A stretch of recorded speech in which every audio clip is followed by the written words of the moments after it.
At exactly 031 hours on April 29, 2026, 11 days into a ceasefire that nobody believed, the dead silence of the Strait of Hormuz was shattered by the most sophisticated naval trap in the history of the Persian Gulf. Inside the Combat Information Center of the Arleigh Burke-class destroyer, USS Thomas Hudner, the tactical display turned from green to blood red.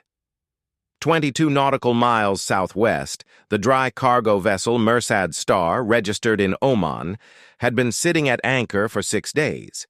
Then, all at once, 4 container lids on her stern deck blew simultaneously. Inside, 4 Club K containerized missile launchers, each preloaded with a KH-35 anti-ship cruise missile. Radar seekers already scanning for the USS Gerald R. the crown jewel of America's naval blockade of the Strait of Hormuz. The missiles dropped to 5 meters above the wave tops and accelerated to Mach 0.8, flying below the radar horizon of every surface ship in the carrier strike group. At the same moment, an alarm shrieked across every console aboard USS Thomas Hudner. The AN Spy-6 radar had just detected a second inbound track, not from the Mersad Star, but from the Iranian coast. 6 Fateh 313 cruise missiles erupting from a hardened coastal battery at Bandar Abbas, 58 kilometers to the northeast. In the carrier's Combat Information Center, controllers watched in disbelief as the tactical picture populated with 10 inbound contacts, all fanning toward the Gerald R. at low altitude, all traveling faster than 800 kilometers per hour, all converging on a single point, the 333-meter flight deck of the most powerful warship on Earth. The ceasefire had been a lie from the moment it was announced. Intelligence analysts at the National Maritime Intelligence Center would later reconstruct the timeline with devastating clarity.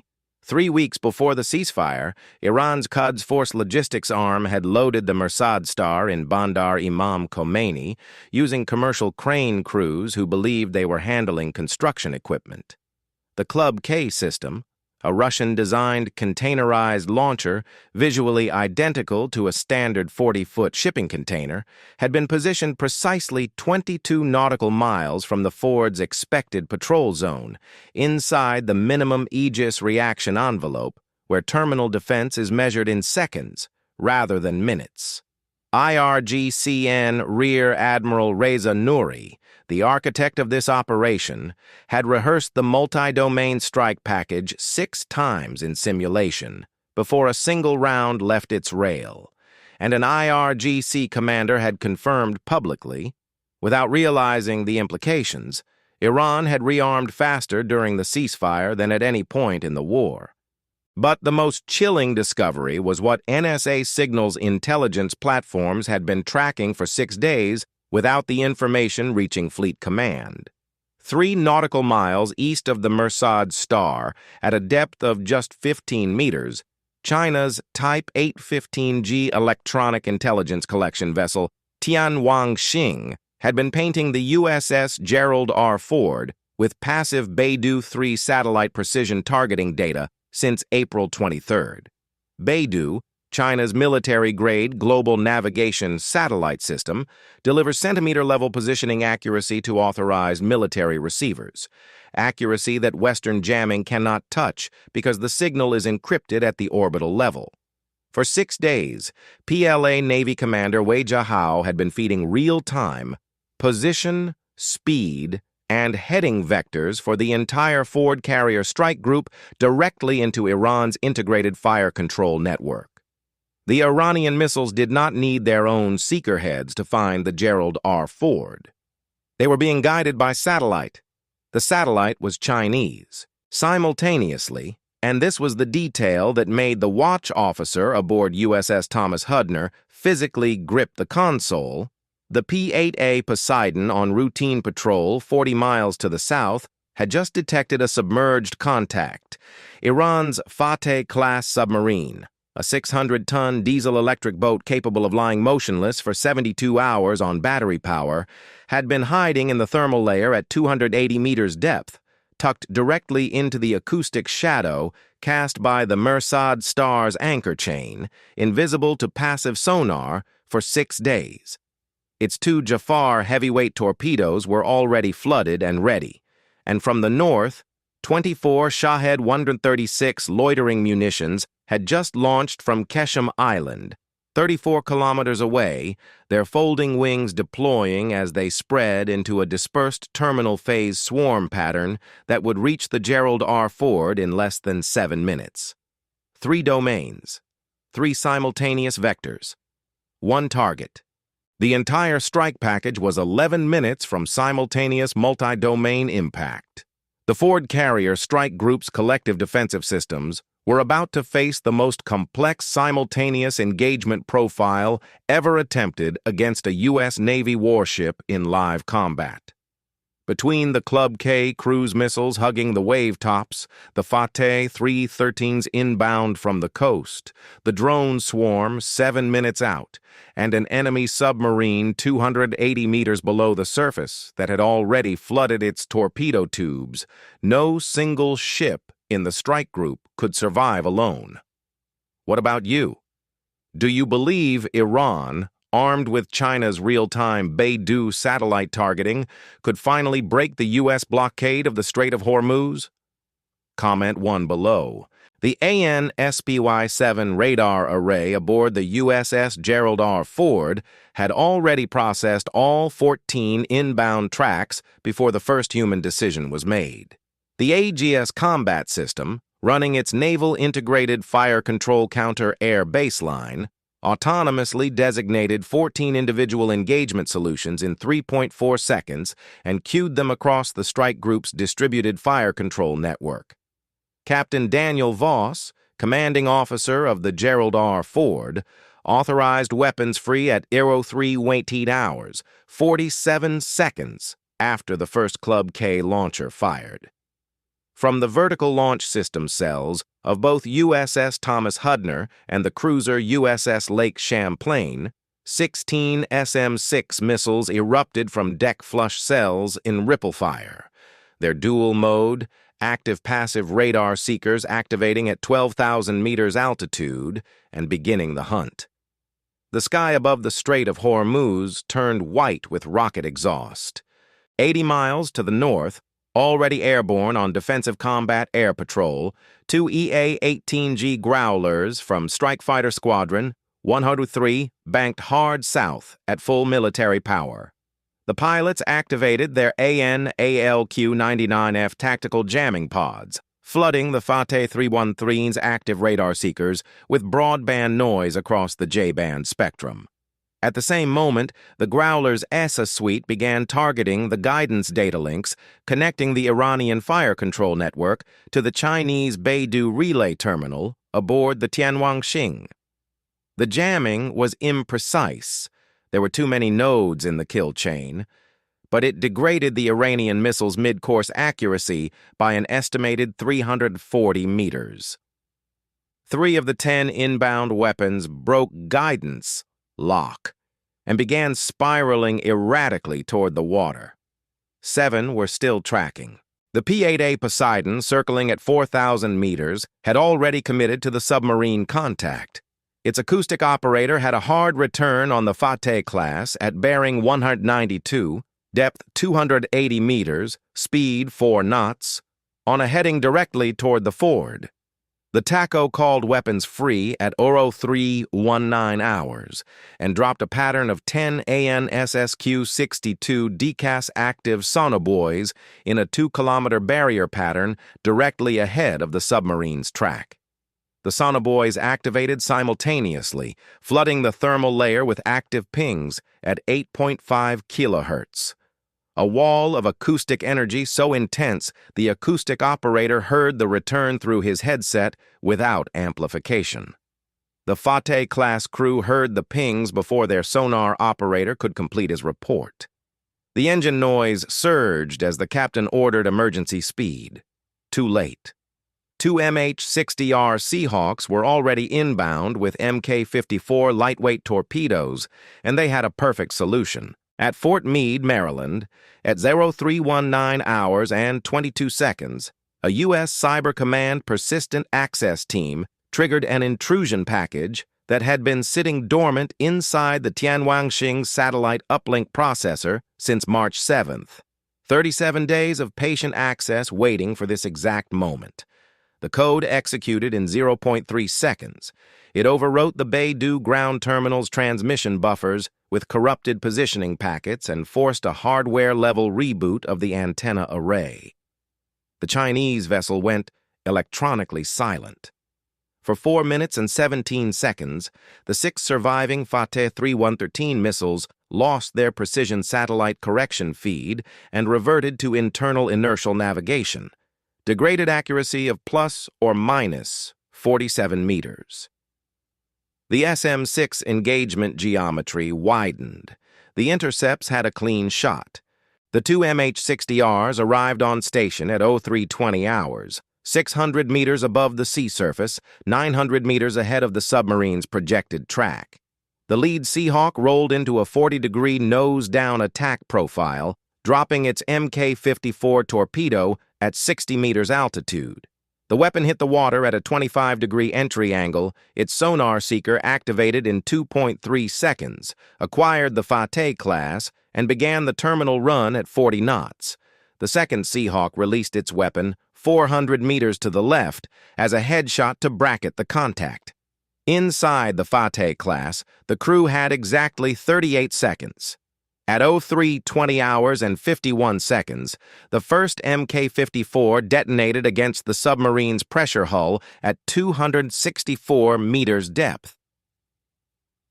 A direct hit beneath the conning tower. The Fateh class began an uncontrolled descent. At 0321 hours, a new threat category opened on the Ford's tactical display, the one the strike group had no sufficient answer for. From mobile launcher battalions in Khuzestan province, 340 kilometers to the north, Iran fired 8 Zolfaghar short-range ballistic missiles on a compressed-depressed trajectory toward the carrier strike group. The Zolfaghar carries a 500-kilogram warhead and falls at Mach 4.3 from a near-vertical terminal approach, entirely outside the engagement envelope of every SM-6 battery now committed to the cruise missile intercept. The theater missile defense-capable SM-3 Block 2IA rounds aboard USS Lake Champlain, 4 ready rounds, 8 incoming. The Navy crews at their battle stations ran the arithmetic. Nobody in that Combat Information Center liked the answer. At 0322 hours, the Tianwanxing completed its forced reboot. The beidou uplink came back online. But this time, PLA Navy Commander Wei Jiahao did something his vessel had not done in 6 days of covert operation. He activated the Tianwanxing's active Type 364 surface search radar, sweeping the carrier strike group with a precision targeting pulse that instantly propagated across every electronic warfare receiver in the theater. Every ship in the Ford strike group recorded the emission. Every NSA platform logged its fingerprint. The Type 364 activation served no intelligence purpose that the passive beidou tracking did not already provide at higher accuracy. The sweep was a message to Washington, delivered in the language of electromagnetic spectrum. We are here, we are watching, and we are not leaving. The updated beidou targeting data reached the Zolfaghar Battery Command Center 14 seconds before the next ballistic missile left its rail. At 0322 hours and 38 seconds, the Mk-54 torpedo from the lead Seahawk detonated against the Fateh-class pressure hull at 264 meters depth, a direct hit beneath the conning tower that opened a 3-meter breach at 27 atmospheres of sea pressure. The submarine was lost, with all 33 crew. But simultaneously, Iranian shore-based Karman electronic warfare batteries on Keshem Island activated their Mooj-2 broadband jamming system, throwing a radio frequency denial curtain across the J, K, and X radar bands simultaneously. USS Thomas Hudner's AN/SPY-6 dropped from 100% track coverage to 61% in 1.8 seconds. 3 of the 8 inbound Zolfaghar ballistic tracks vanished from the tactical display entirely, replaced by empty uncertainty circles. The SM-3 engagement solution was now blind on the most dangerous approach quadrant, and the 4 available intercept rounds could not cover 8 tracks they could not reliably see. The precision of the Zolfaghar's terminal targeting data was not coming from the Tianwangxing alone. An NSA SIGINT report flagged at 03:15 hours, 2 minutes before the attack began, never forwarded to Fleet Command in the chaos of the initial strike, showed a secondary relay node, a modified wooden dhow 7 nautical miles east of the ford, flying the UAE flag, operating an anomalous burst transmission satellite uplink. An IRGCN tactical relay team aboard the dhow was bouncing the Tianwangxing's beidou data directly to the Zolfaghar Battery Command Center via a fiber optic burst terminal, bypassing every jamming frequency the Growlers had attempted. The Ford's intelligence officer surfaced the report at 03:22 hours and 51 seconds. If that relay was not physically cut, the remaining Zolfaghar missiles would receive terminal mid-course corrections accurate enough to thread between the SM-3 intercepts. The MH-60S, carrying 8 operators from SEAL Team 3, was already 3 nautical miles out, 110 seconds. The MH-60S descended to 8 meters off the wave tops, blacked out, all exterior lights dark, running on passive NVGs. Chief Petty Officer Torres called the breach. Fast rope port side, 2 assault elements. 100 seconds. The helicopter flared over the dow's deck.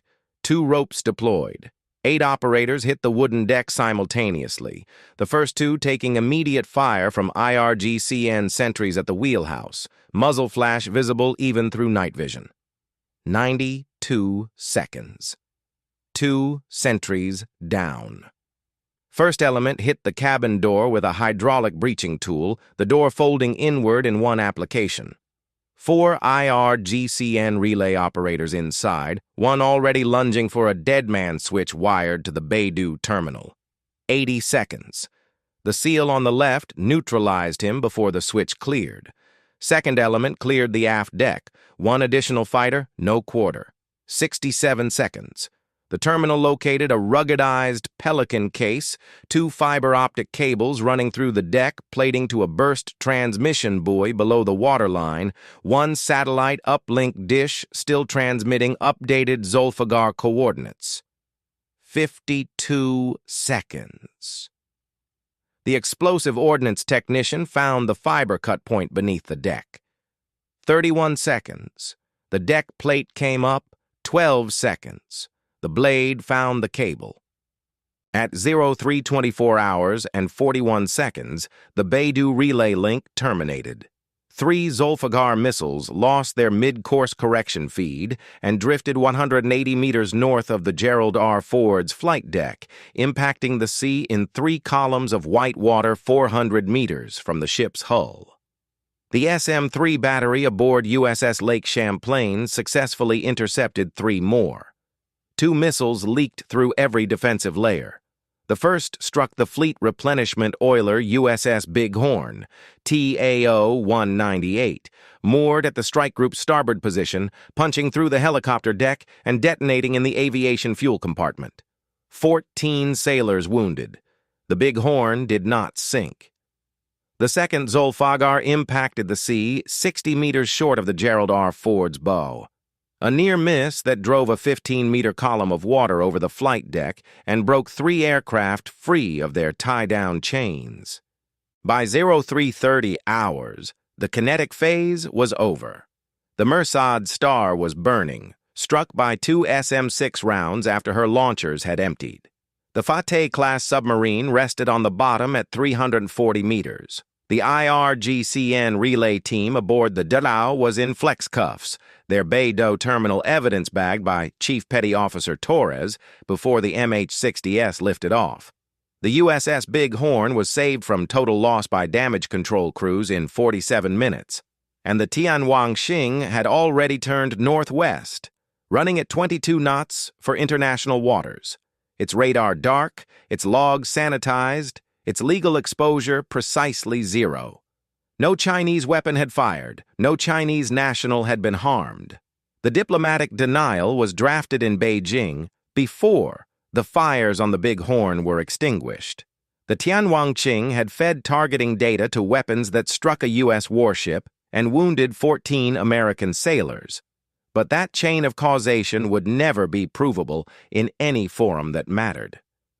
Somewhere in Khuzestan province, the Zolfaghar battery had already dispersed into the road network before the first Tomahawk response package could be authorized. The ceasefire was over, and the next Iranian strike package would be guided by targeting data flowing from orbit. From a Chinese military satellite, sovereign and untouchable, already locked on the Ford Carrier Strike Group's new coordinates, updating in real time, and no field knife in any SEAL kit on Earth can cut a cable